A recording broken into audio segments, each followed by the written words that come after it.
पागडी मुक्त मुंबई अभियान, पागडी पद्धत रद्द करा या मागणीसाठी मुकेसर यांची मुंबई मराठी पत्रकार संघामध्ये महत्त्वपूर्ण बैठकीचे आयोजन।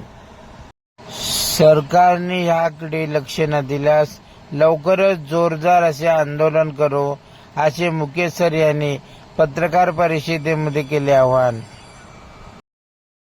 त्या रहिवाशांना मिळालेला नाही त्यावेळेला एक अशी तरतूद करण्यात आलेली होती की 100 भाडी भरा आणि आपण पागडीधारक मूळ मालक व्हा, परंतु त्याच्या हक्कावरती त्या तिथल्या मालकाने गदा आणून ती केस अजूनपर्यंत प्रलंबित ठेवलेली आहे। त्याचप्रमाणे 2023 पासून या इथल्या पागडीधारकांवरती पागडी मुक्त मुंबई आपले डेप्युटी चीफ मिनिस्टरनी BMC इलेक्शनच्या आधी डिक्लेअर केलं होतं की मुंबई पागडी मुक्त होणार।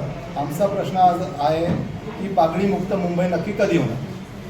25 लाख लोक पागडीच्या बिल्डिंगमध्ये इमारतीमध्ये राहतात।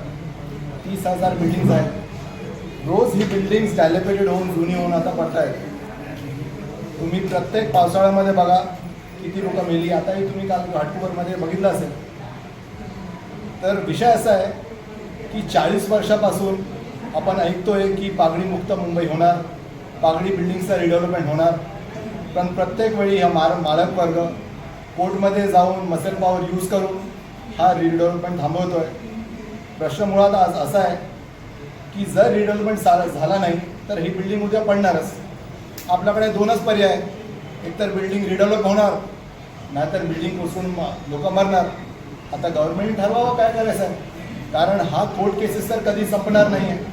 ऑब्व्हियसली कधी संपणार नाही, कारण त्यांच्याकडे पैसा, आमच्याकडे पैसा नाही आहे। जर आमच्याकडे पैसा असला असता तर आम्ही मुंबईमध्ये कुठेतरी घर घेतलं असतं। आणि त्या काळामध्ये होतं काय की मसल पॉवर यूज करून 30 लाख 40 लाख 50 लाख रुपये देऊन आता हे लोकांना एविक्शन करण्यात येत आहे, त्यांना बाहेर ढकलण्यात येत आहे। एविक्शन केसेस 40,000 50,000 एविक्शन केसेस आहेत, म्हणजे 50,000 कुटुंब 2.5 लाख लोक जर आज आपण काय केलं नाही तर पुढच्या 5 वर्षामध्ये मुंबईपासून हद्दपार होणार आहे।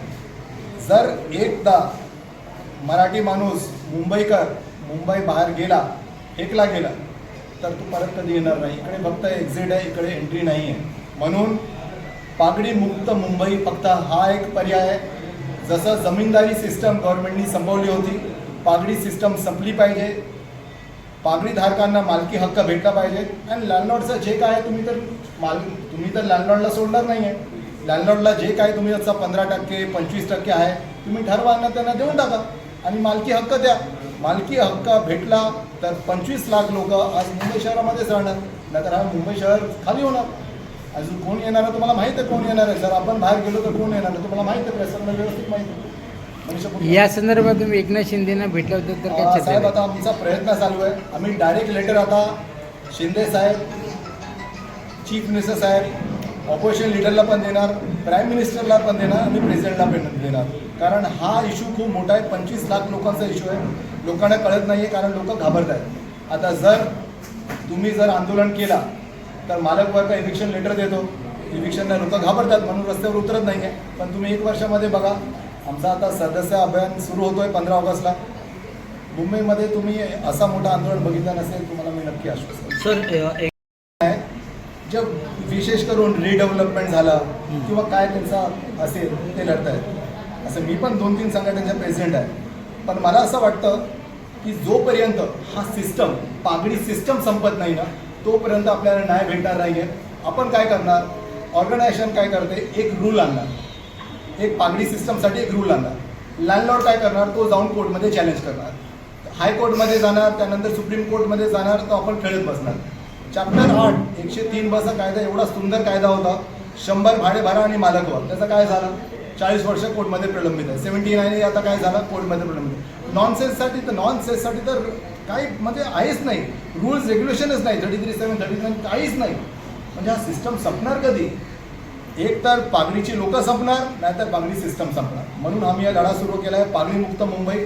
त्याच्यामध्ये तुम्ही बघा 1-2 महिन्यानंतर मी परत एक प्रेस कॉन्फरन्स घेणार, तेव्हा तुम्हाला मी सांगणार ना की आता हजारो लोक आहेत आमच्याबरोबर आणि कदाचित